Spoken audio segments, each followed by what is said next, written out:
हाँ जी। तो इससे पहले हमने लेफ्ट विंग एक्सट्रीमिज्म के बारे में पढ़ लिया था। आज हम changing nature of Naxalism and emerging challenges के बारे में बात करेंगे। मेरा नाम दीपक यादव है और अब हम चीज़ों को स्टार्ट करते हैं।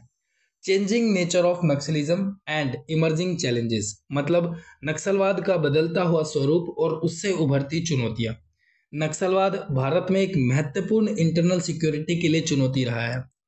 समय समय पर और समय के साथ नक्सल का एक स्वरूप बदलता है और इसके साथ साथ हमें इससे निपटने के लिए पॉलिसीज, रणनीति और चुनौतियों में भी हमें कई प्रकार के बदलाव देखने को मिले हैं। तो अब हम देख लेते हैं कि नक्सलवाद में जो बदलाव आए हैं और नक्सलवाद का जो बदलता हुआ स्वरूप है वो किस प्रकार है। पहला, विचारधारा से आर्थिक एजेंडे तक। पहले नक्सलवाद का आधार एक सामाजिक और वैचारिक आंदोलन तक था, जिसका उद्देश्य साम्यवाद के सिद्धांतों के तहत समाज में समानता लाना था। लेकिन अब इसका ध्यान आर्थिक लाभ जैसे अवैध खनन और जबरन वसूली पर केंद्रित हो गया है। दूसरा, शहरी विस्तार। पहले नक्सलवाद मुख्य रूप से ग्रामीण और पिछड़े क्षेत्रों में केंद्रित था। अब ये धीरे धीरे शहरी क्षेत्रों में अपने पैर पसारने की कोशिश करने लगा है। इसे शहरी नक्सलवाद के नाम से भी जाना जाता है, जिससे बौद्धिक वर्ग और शिक्षक संस्थानों में समर्थन प्राप्त करना भी इसमें शामिल है। तीसरा, तकनीकी और डिजिटल संसाधनों का उपयोग। नक्सली अब आधुनिक तकनीकी संस्थानों का उपयोग कर रहे हैं, जिसे जैसे कि इंटरनेट, सोशल मीडिया और भी अलग तरीके के संचार संसाधन। इससे उनकी गतिविधियों में अधिक संगठित और गोपनीयता भी बढ़ती चली गई है। तो हमने नक्सलवाद के बदलते हुए स्वरूप में 3 पॉइंट्स को पढ़ा। अब हम उभरती हुई चुनौतियों को पढ़ेंगे, जिसमें पहला पॉइंट है स्थानीय समर्थन में कमी और सख्त विरोध।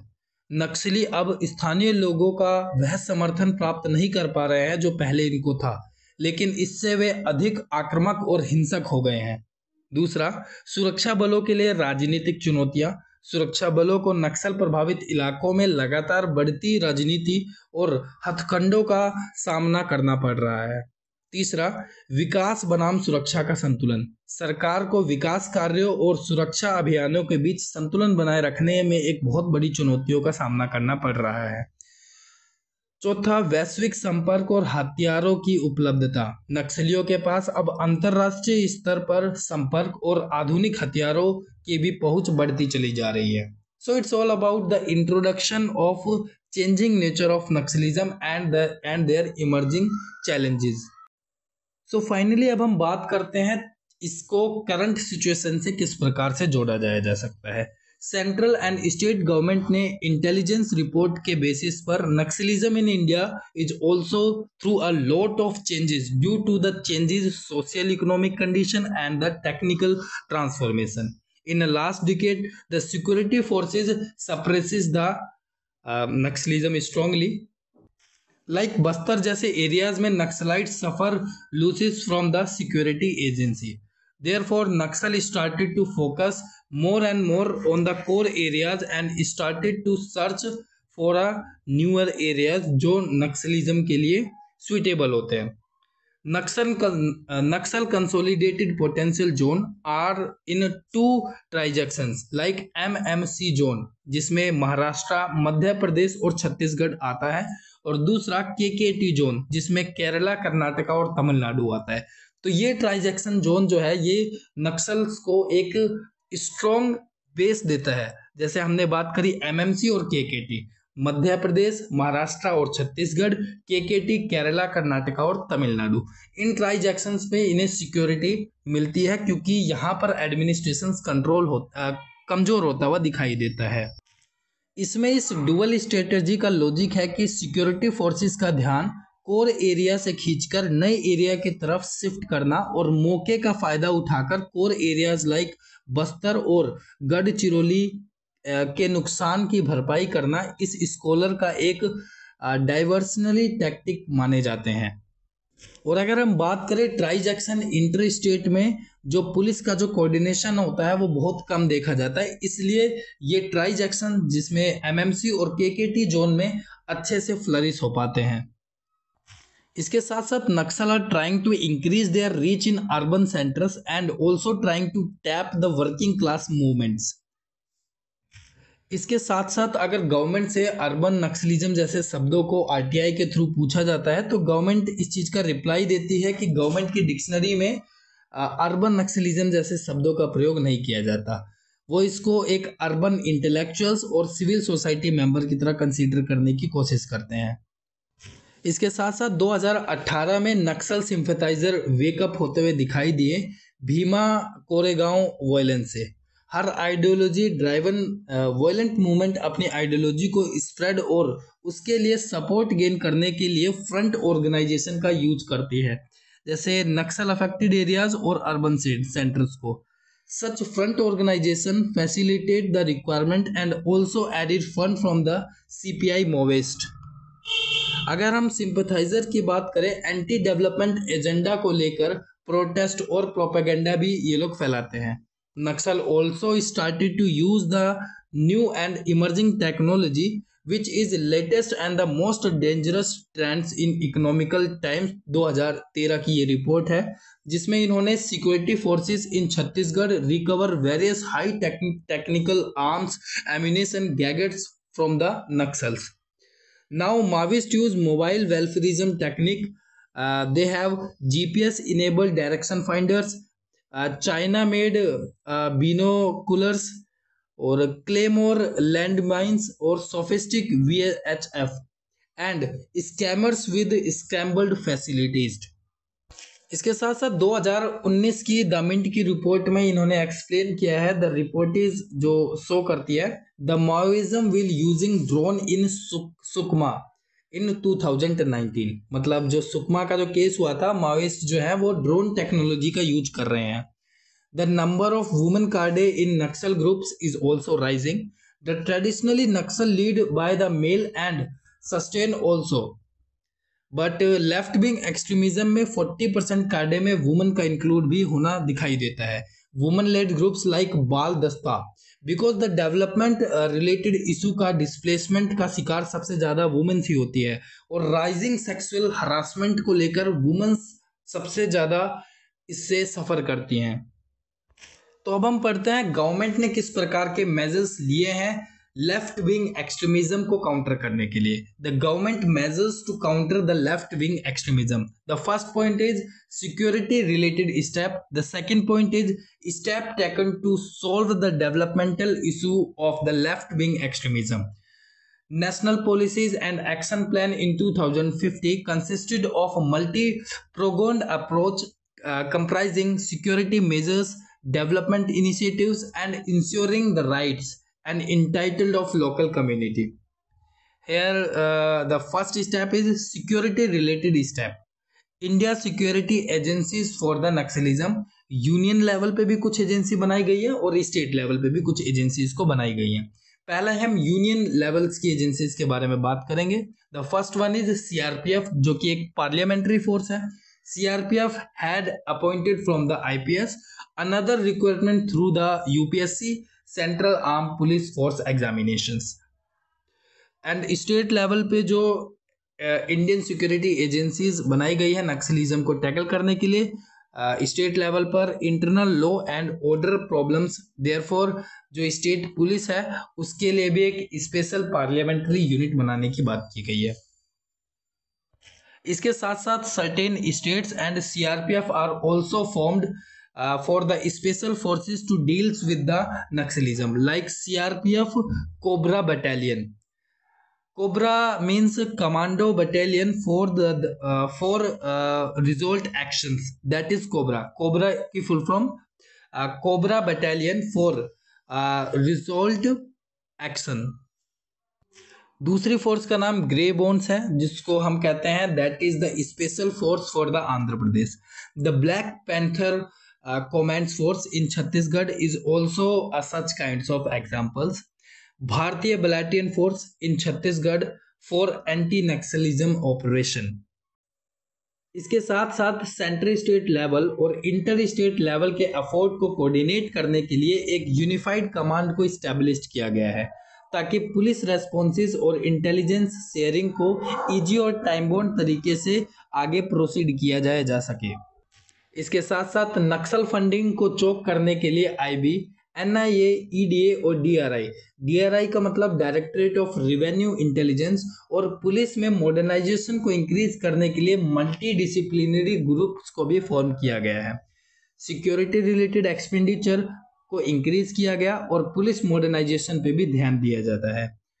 The government has launch the fortified police station schemes, जिसमें फोर्टिफाइड और स्ट्रेंथन करने की बात की गई है अलग अलग पुलिस स्टेशंस को इन नक्सल अफेक्टेड एरियाज, जिसमें 400 से भी ज़्यादा फोर्टिफाइड पुलिस स्टेशंस को फॉर्म किया गया है और जिसमें 399 एफपीएस हैं और 10 left wing extremism affected areas में स्पेशल तरीके से इस्टेब्लिश्ड। इसके साथ साथ union home minister has initiated an operational strategies whose name is Samadhan scheme, means a doctrine to fight with the left wing extremism. जो समाधान है उसको अगर हम इलेबोरेटेड और एक्सपेंडेड फॉर्म में देखें तो इसमें जो एस है वो स्मार्ट लीडरशिप को एक्सप्लेन करता है, ए एग्रेसिव स्ट्रेटजीज को, एम मोटिवेशन एंड ट्रेनिंग को, ए एक्शनेबल इंटेलिजेंस को, D dashboard base KPIs means key performance indicators and KRAS means key result areas. H stand for hardening technology and A stand for action plan for each threats, N stand for no access to financing. तो हमने पहला point खत्म कर लिया, government measures to control the left wing extremism, जो कि point था security related steps. अब हम दूसरा पॉइंट पढ़ने जा रहे हैं जिसका नाम है government measure to tackle the counter the left wing extremism में दूसरा पॉइंट है डेवलपमेंटल रिलेटेड एफर्ट्स।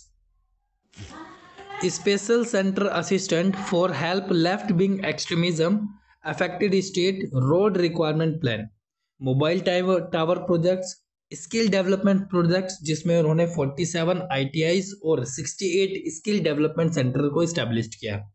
47 ITIs में उनमें एक ITI पर डिस्ट्रिक्ट को इंट्रोड्यूस करने की कोशिश करी और 68 स्किल डेवलपमेंट सेंटर में इन्होंने 2 SDS पर डिस्ट्रिक्ट, मतलब 2 स्किल डेवलपमेंट सेंटर्स को हर डिस्ट्रिक्ट में इंट्रोड्यूस करने की कोशिश की गई थी।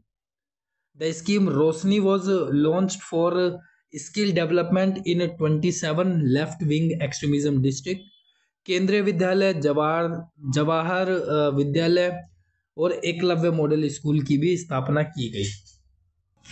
इसके साथ साथ schedule tribe and other traditional forest dwellers, tribal alienation को कम करना, ट्राइबल राइट्स को इंक्रीज करना by recognition of forest right act 2006, Forest Right Act 2006. Here the Gram Sabha empowered for the democratic decentralization. Aspirational district program was launched in 2018 to improve the poor and socio-economical condition of the peoples. Monitor left-wing extremism affected district. The government also took certain steps to increase the coordination, trust and bonhomie among police. Parliamentary forces and local tribals are included in it. ये काम civil aviation programme के तहत CRPF करती है। इस scheme के तहत tribal youth exchange, motor driving training, sport tournaments, awareness generation, crop distribution, utensil distribution etcetera किए जाते हैं। For deradicalisation in youth, media plan और यूथ एक्सचेंज एक्टिविटीज को भी इंट्रोड्यूस किया गया। It also pamphlets, film, radios and tackle Naxalisms. इसके साथ साथ union government order to state the panchayat extension to the schedule areas act 1996 को इसको एक्सटेंड करने की बात की गई और पीसा एक्ट को इंट्रोड्यूस करने की बात की गई इन रेडिकलाइज्ड एरिया में। और अगर हम बात करें जिसमें union government order to state the panchayat act 1996 that is extended to the schedule areas and PESA act को 5th शेड्यूल एरिया में भी इफेक्टिव बनाए जाने की कोशिश की जाए। PESA is an act to provide for the extension of the provision of Part 9 of the Indian Constitution related to the Panchayat and the scheduled areas. But the PISA is not fully applicable in all states. Therefore, the democratic decentralization decreases, tribal trust decreases, and injustice increases, and the radicalization that lead to increase. Anti Naxalism efforts की बात करें तो special battalion को form किया गया, जैसे grey हुंस in Andhra Pradesh, black panther combat and भारतीय battalion force. इसके साथ साथ operation green Hunt was launch by the cobra in 2009 was most effective operation against the left wing extremism. Dantewada में लोन वरेतुस यानी कि रिटर्न होम टू सरेंडर नक्सल, ताकि वो violence को छोड़कर मेन स्ट्रीम सोसाइटी से ऐड हो जाए, और ये किया गया था IAS OP चौधरी के द्वारा। He got award in 2011-12 by PM award of excellence. और इसमें जो पोटा कैबिन और दंतेवाड़ा एजुकेशन सिटीज को फॉर्म किया गया और तमन्ना स्कीम को इंट्रोड्यूस किया गया। By ensuring regular panchayat election at Sandesh block, Bihar government succeeded in gradual alienation of the Naxalite. इसमें नक्सल और लोकल लीडर की दूरी को बढ़ा दी और सोशल प्रेशर के चलते कई नक्सलाइट ने आर्म को त्याग दिया और अनदर एक्टिविटीज को ज्वाइन कर लिया। असदवार project was launch in Jehanabad, Bihar, और डेवलपमेंट एक्टिविटीज जैसे construction of cement lanes, drains और आंगनवाड़ीज में लोगों को इंट्रोड्यूस किया गया। रोड लिंकेज प्रोग्राम जिसमें building of schools and individual toilets को इंट्रोड्यूस किया गया। Despite such effort the Naxalism has not ended completely in our country. So finally अब हम इस पॉइंट पे आते हैं, the limitation of the government efforts and the required reform to tackle the Naxalism. The level 1, the left wing extremism counter strategies at a policy level. Challenges is lack of unified political will, lack of holistic approach to deal with the left wing extremism, inter-state and center-state coordination, implementation and the overall structural problem. इसके साथ साथ need to increase the multi-pronged efforts, all encompassing policies. See left wing extremism as a developmental problem, need security problem, or need security effort is equal to a development effort. Implementation need of the FRA Act 2006, PISA Act 1996, or a good governance need to decrease the left wing extremism. For the coordination of interstate and center-state, multi-state council and multi-disciplinary group needed. Parochial political interest को छोड़कर सारे stake holder को साथ में आने की आवश्यकता है। Unified and strong political view and ideology spectrum needed, ताकि एक यूनिफाइड पॉलिसी जो है वो लेफ्ट विंग एक्सट्रीमिज्म के आगे इस्तेमाल की जा सके। सिक्योरिटी लेवल स्ट्रेटजीज की लिमिटेशंस के बारे में हमने पढ़ा। रिक्वायरमेंट ऑफ द इम्प्रूवमेंट के बारे में अब हम बात करते हैं। Need to modernize the police and the weapons, also sensitization of the police force toward the local, uniform deradicalization effort, include of the local building local capacities of the lines and the भारतीय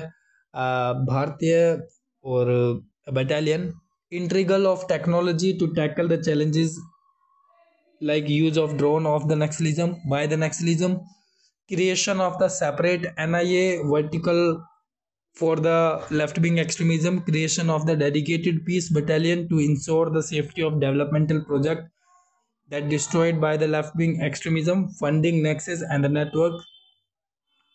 Now the topic of the discussion is requirement reform for the developmental effort. The first point is the resolution that introduced the displacement and the rehabilitation issues. Mineral accelerate areas में tribal royalty को fix करना, land record update और digitalisation, ताकि land acquisition के बाद ताकि speedy और assure compensation को इंट्रोड्यूस किया जा सके। Reduce the corruption in administration to ensure the good governance, act like FRA 2006, PISA Act need to implement properly so that the democratic decentralization and the tribal right can be implemented effectively. Schedule 5 areas में tribal areas में no compromising policies को introduce किया जाए. Assuring gainful employment, quality education को concrete और multi prolonged approach को follow करने की आवश्यकता है. So it's all about the changing nature of the left wing extremism and step taken by the government agencies.